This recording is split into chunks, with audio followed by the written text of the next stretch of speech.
Why do 90% of us consume more sugar than we should? Can your morning latte or that healthy cereal be the hidden culprits in your diet? Let's face it, sugar is everywhere, from your favorite soft drinks to those so-called healthy snacks. And here's the kicker. Sugar is not just about causing cavities. It's closely linked to obesity.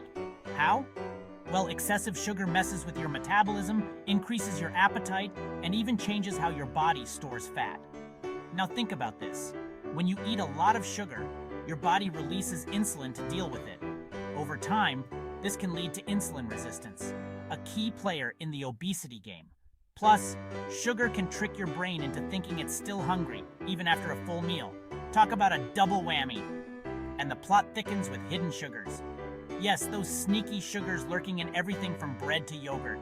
They add up, pushing your daily sugar intake way over the limit without you even noticing. But fear not. Awareness is the first step to change. Dodge those hidden sugars and keep our waistlines in check. Smash that like button, share this video, and subscribe to Curio Cave for more eye-opening truths. Let's cut the sugar and cut the extra weight together.